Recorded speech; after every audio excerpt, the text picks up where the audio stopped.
At panoorin natin. Nagsimula ang pelikula sa takot na security guard na sumuot sa air vent para takasan ang tumutugis sa kanya. Nahuli siya at pinaupo sa tapat ng mga gear na hugis oso.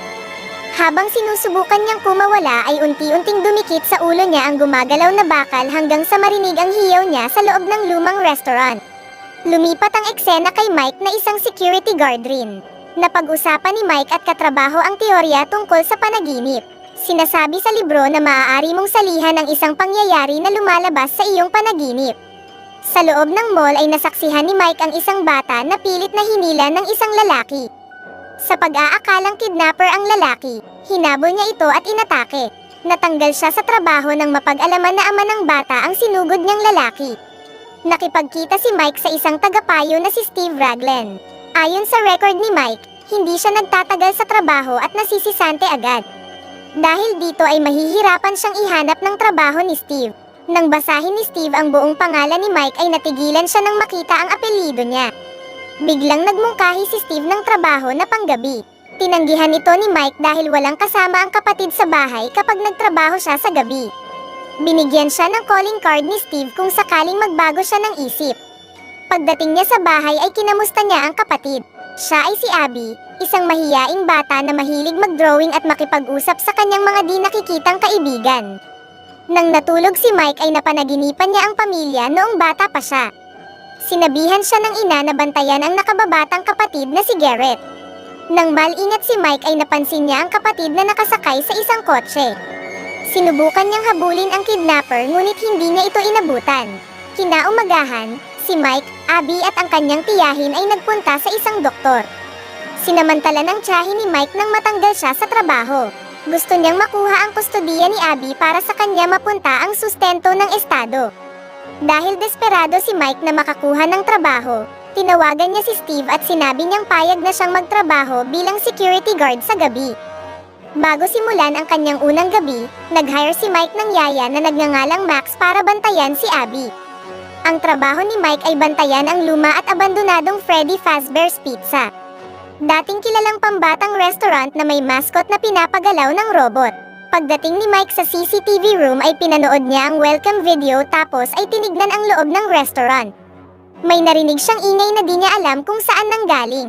Nang makatulog siya ay muli niyang napanaginipan ang kapatid na nakidnap. Sa pagkakataong ito ay may 5 bata siyang nakasama sa panaginip. Di niya alam kung bakit naroon ang mga bata kaya hinabol niya ang isa.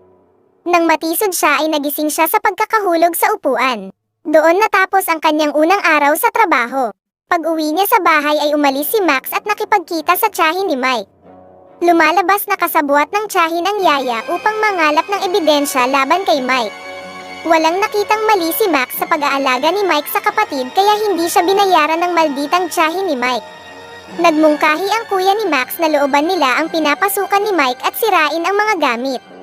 Kapag nagawa nila iyon ay matatanggal si Mike sa trabaho at makukuha ng tiyahin niya ang kustodiya kay Abby. Sa ikalawang gabi ni Mike sa trabaho, muli ay nakatulog na naman siya sa loob ng monitoring room. Napanaginipan niyang muli ang kapatid na kanidnap at 5 bata na hindi niya kilala. Hinabol niya ang isang bata na may kawit sa kamay para kausapin ngunit kinawit siya nito kaya nasugatan siya at nagising. Kasunod nito ay tumunog ang buzzer. Pagbukas niya ng pinto ay sinalubong siya ni Vanessa, isang pulis na napamahal sa Freddy Fazbear noong bata pa siya. Nang makita ni Vanessa na nagdurugo ang kanyang braso ay binalutan niya ito ng benda. Nagkwento si Vanessa tungkol sa Freddy's at kung gaano ito kasikat noong 80s. Sinabihan niya si Mike na hindi nagtatagal ang mga security guard na nagtatrabaho doon. Ilang saglit pa, pinindot ni Vanessa ang switch na nagpagalaw sa mga animatronics mascot. Nabanggit ni Vanessa ang pagkawala ng mga bata doon kaya pinasarado ito. Maya-maya lang ay kumislap ang kuryente kaya huminto ang paggalaw ng mga mascot. Kinaumagahan ay sabay na umuwi si Mike at Vanessa. Isa sa entrance ng Freddy's ay nakalimutang ilak ni Mike. Lingid sa kanilang kaalaman ay nagmamanman ang kapatid ni Max sa malayo. Tinawagan niya ang kapatid at nagsabing sumunod siya pagdating ni Mike sa bahay. Sumunod na eksena ay magkasama na si Max, kapatid niya at 2 kaibigan nito. Gaya ng napag-usapan, pinasok nila ang loob ng Freddy's at sinimulang wasakin ang mga kagamitan sa loob. Napansin ng isang kasama nila ang paggalaw ng ref. Nang buksan niya ito ay nakita niya ang cupcake ni Chika. Pagtalikod niya ay nakita niya si Chika at cupcake na agad nilapa ang mukha niya. Nakita ito ng isa sa kasama niya. Nang makita niya na nakatingin sa kanya si Chika, agad siyang tumakbo palayo at nagtago sa isang silid. Malas niya lang at nandoon si Bonnie na inatake at pinatay siya. Nakita ng kapatid ni Max ang patay na kasama at ang mascot na pumatay dito. Tumakbo siya palabas ngunit di niya mabuksan ang exit door. Dumating si Foxy na agad din siyang inatake. Nang mainip si Max sa labas, pumasok siya sa loob upang alamin kung nasaan ang mga kasama niya. Nang may makita siyang bata ay sinundan niya ito hanggang napunta siya sa silid kung nasaan si Freddy. Nagtataka siya kung bakit sa mismong mascot ni Freddy nanggagaling ang boses ng bata. Nang silipin niya ang loob ng bunganga ng mascot ay may humila sa kanya dahilan upang mahati ang katawan niya. Lumipat ang eksena kay Vanessa na sinadya ang bahay ni Mike. Nabanggit ng pulis na napasok ng mga tulisan ang restaurant na binabantayan niya. Nang magkausap sila sa labas ay kinuwento ni Mike ang pagkidnap sa kapatid niyang si Garrett na hanggang ngayon ay nawawala pa. Tinapon ni Vanessa ang sleeping pills ni Mike sa ilog upang hindi siya makatulog sa trabaho. Nagbilin siya kay Mike na kailangan niyang maging alerto kapag naka-duty siya sa Freddy's. Kinagabihan ay tinawagan ni Mike si Max upang alagaan si Abby ngunit di na ito nagre-reply. At dahil walang magbabantay kay Abby, sinama ni Mike ang kapatid sa duty niya sa Freddy Fazbear. Pagdating sa restaurant ay nadismaya si Mike sa inabutang itsura ng binabantayan niya. Sinet up niya muna ang tulugan ni Abby tapos ay nilinis niya ang mga kalat dulot ng ginawa ng mga tulisan. Pagkatapos maglinis ay bumalik siya sa monitoring room at nakatulog. Muli ay napanaginipan niya ang unang bata na hinabol niya. Sa pagkakataong ito ay nakipag-usap sa kanya ang bata. Nagwika ang bata na sasabihin niya kung sino ang dumukot sa kanyang kapatid ngunit may kapalit ito. Sinabi ni Mike na ibibigay kung ano man ang gusto niya tapos ay nakarinig siya ng hiyaw ng batang babae. Biglang nawala ang batang lalaki na nag-iwan ng drawing ng mascot na rabbit sa lupa. Nang magising si Mike ay wala si Abby sa tulugan niya. Narinig niya ang hiyaw ni Abby kaya nagmadali siyang puntahan ang kapatid. Nang hilakbot siya nang makita niya si Freddy, Bonnie, Chika at Foxy na nakapaligid kay Abby. Nang atakihin niya si Freddy ay natigilan siya nang sabihin ni Abby na kaibigan niya ang mga mascot. Nagpaalam si Abby sa mga kaibigan bago sila umuwi ng kanyang kuya. Pagdating sa bahay ay napansin ni Mike ang isa sa mga drawing ni Abby kung saan kanidnap ang kapatid nilang si Garrett. Tinanong ni Mike ang kapatid kung paano niya nalaman ito. Nagsabi si Abby na nalaman niya ito sa batang kulay blondie ang buhok na nakita rin ni Mike sa kanyang panaginip. Umamin si Abby na kaluluwa ng mga bata ang nagpapagalaw sa mga mascot na kaibigan niya. Upang malaman kung sino ang dumukot sa kanilang kapatid, nagsabi si Abby na susubukan niyang itanong sa kanyang mga kaibigang kaluluwa kung kilala nila ang kidnapper. Sa ika-4 na gabing duty ni Mike ay muli niyang isinama si Abby. Naabutan nila si Vanessa na nasa loob na ng restaurant. Tumakbo si Abby papunta sa mga mascot para kamustahin ang mga ito. Lumalabas na alam din ni Vanessa na ang nagpapagalaw sa mga mascot ay ang mga kaluluwa ng mga bata. Nakipaglaro si Mike, Abby at Vanessa sa mga mascot. Nang tumumba si Bonnie ay nagsabi siya na okay lang siya. Naggayahan na ang lahat na humiga sa gitna ng ginawa nilang istruktura. Nang sabihin ni Abby na tila uulan ay naghanap si Vanessa ng bubong kasama si Mike. Nilapitan ni Mike ang isang baby mascot na nakaupo sa sulok. Nagsabi si Vanessa na wag niyang hahawakan ito. Nagtataka si Mike kaya sinubukan ni Vanessa na sundutin ito ng kahoy na agad naputol dahil na-activate ang spring lock nito. Nang balikan nila si Abby at mga mascot ay nakita nilang nagkakasiyahan ang mga ito. Nahinto ang kasiyahan ng hawakan ni Abby ang gitara ni Bonnie na nagresulta ng pagkakuryente niya. Nawalan siya ng malay pero nagising din ng walang pinsala sa katawan. Bago sila umuwi ay binantaan ni Vanessa si Mike na kung muli niyang isasama ang kapatid doon ay di siya mag-aatubiling barilin siya. Tapos ay nag-uwian na sila. Kinahapunan, tinawagan ni Mike ang tiyahin upang alagaan si Abby at upang makapagtrabaho siya. Naiinis si Abby nang makita ang tiyahin. Sa tingin niya ay ipauubaya na siya ng kapatid sa tiyahin. Sinabi ni Mike kay Abby na mali siya nang iniisip.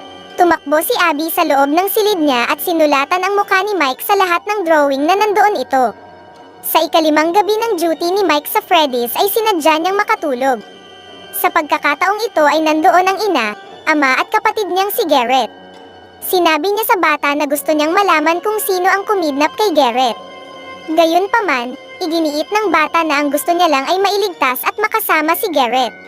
At dahil kasama na niya ang kapatid, sinabi ng bata na si Abby ang kapalit sa hiling niya. Napapayag siya ngunit binawi niya agad ito kaya inatake siya ng 5 bata sa kanyang panaginip. Nang magising siya ay makikita siyang nakaupo at papalapit sa mukha niya ang mga gumagalaw na bakal na tila gilingan ng karne. Mabuti na lang ay maluwag ang tornilyo ng makina kaya nagawa niyang makaalpas. Malubhaman ang kanyang tinamong sugat, pinilit niyang makalabas ng restaurant. Biglang lumitaw si Foxy at inatake siya. Lumipat ang eksena kay Abby kasama ang tiyahin niya sa bahay nila. Nagtungo doon si Freddy at pinatay ang tiyahin niya. Sinabihan ng batang kaluluwa si Abby na naghihintay na ang mga kalaro nila sa Freddy Fazbear. Nagtaksi sila patungo sa restaurant. Bumalik ang eksena kay Mike na nagising sa istasyon ng pulisya. Nandoon si Vanessa na ginagamot ang sugat niya. Siya ang nagligtas kay Mike. Kinwento ni Mike ang tungkol sa panaginip niya. Sinabi ni Vanessa na gusto ng mga kaibigan ni Abby na maging katulad siya nila. Inamin ni Vanessa na anak siya ni William Afton, ang malupit at matalinong lalaking kumidnap sa kapatid niyang si Garrett. Nalaman niya lang na ama niya ang dumukot kay Garrett nang magkakwentuhan sila ni Mike. Hindi lang ang mga kaluluwa ng mga bata ang nasa loob ng mascot, pati na rin ang kanilang katawan ay nasa loob nito. Binigyan niya ng taser si Mike at isang cattle prod. Sinabi niya na ang kuryente ang mabisang panlaban sa mascot na pinapagalaw ng kaluluwa at animatronics. Gamit ang kuryente ay pansamantalang mapipigilan niya ang pagkilos ng mascot. Pinagamit sa kanya ni Vanessa ang patrol car at sinabihang dumaan sa air vent upang makapasok siya sa loob ng hindi napapansin. Nakita niya si Abby na isinama ni Chica sa likod ng stage. Nakalapit siya sa stage nang hindi napapansin dahil sa tunog ng musika. Tapos ay binuhusan niya ng tubig ang entablado at ginamit ang taser dahilan upang kumalat ang kuryente at matumba ang dalawang mascot. Dinala ni Chica si Abby sa silid kung nasaan ang animatronic baby. Puinersa ni Chica si Abby na iupo sa baby mascot. Sakto ang dating ni Mike na nagawang makuryente si Chica kaya natumba rin ito. Tumakas ang magkapatid ngunit inatake at kinagat ng cupcake ang binti ni Mike. Sinabihan ni Mike ang kapatid na tumakbo habang nilalabanan niya ang cupcake. Lumabas si Foxy para hanapin si Abby na nagtago sa arcade. Nang makuryente ni Mike ang cupcake ay agad niyang hinanap ang kapatid. Natigilan siya nang harangin siya ng bagong mascot na Yellow Rabbit na nakakapagsalita. Di tumalab ang kuryente kaya naitulak siya nito. Samantala, nang papalapit na si Foxy sa tinataguang ball pit ni Abby, biglang dumating si Vanessa at kinuryente ito. Tapos ay tinungo niya ang kinaroroonan ni Mike na kasalukuyang binubugbog ng Yellow Rabbit hanggang sa nawalan ng malay. Kasabay nito ay muling gumalaw ang mga mascot. Bago pa mapatay ng Yellow Rabbit si Mike ay tinutukan ito ng baril ni Vanessa. Nang tanggalin ng rabbit ang suot sa ulo, makikilala na ito si Steve Raglan, ang counselor na nagbigay ng trabaho kay Mike. Siya rin si William Afton na ama ni Vanessa at may-ari ng Freddy Fazbear's. Dinukot niya ang kapatid ni Mike at pinatay ang mga bata at pinalaman ang kanilang katawan sa animatronic mascot. Habang ginigising ni Abby si Mike ay pinaputukan ni Vanessa ang ama na papalapit sa kanya. Napagtanto ni Mike na kontrolado ng Yellow Rabbit ang mga bata base sa drawing. Sinabihan ni Mike ang kapatid na ipakita niya sa mga kaibigan niya ang tunay na nangyari. Dahil sa pakikialam ni Vanessa ay hinarap at sinakal siya ng ama. Nang muli niyang pigilan ng ama ay sinaksak siya nito. Nagawang mapalitan at maipakita ni Abby sa mga kaibigan ang pagpatay na ginawa sa kanila ni William. Dahil sa nakitang drawing ay naalala ng mga kaluluwa ang nangyaring pagpatay sa kanila. Napalibutan nila si William tapos ay nilapan ng cupcake ni Chica ang suot na mascot nito dahilan upang mag-malfunction at tumusok ang mga bakal sa katawan niya. Patuloy na tumutusok ang mga gumagalaw na bakal sa katawan ni William habang hinihila siya ni Foxy at Freddy. Samantalang si Mike at Abby naman ay tinulungan si Vanessa na makalabas habang unti-unting gumuguho ang isang parte ng gusali. Lumipat ang eksena kay Abby na malaki ang pinagbago. Natuto na siyang makisalamuha sa mga kaeskwela at nagbalik sa normal ang pamumuhay nilang magkapatid. Masaya si Mike at nakuha na niya ang buong kustodiya kay Abby. Bumisita si Mike kay Vanessa na nasa ospital dahil nakoma ito. Sinabi ni Mike kay Vanessa na maghihintay silang magkapatid sa kanyang paggising. Sa huling eksena, makikita si William na nakasalampak sa sulok ng storage room. Nanginginig at umuungol ito sa sakit na nararamdaman sa pagkakaipit sa suot na mascot. Isa sa batang biktima niya ay pinanood ang kanyang pagdurusa bago sinara ang pinto at hayaan siyang mamatay sa kinaroroonan niya.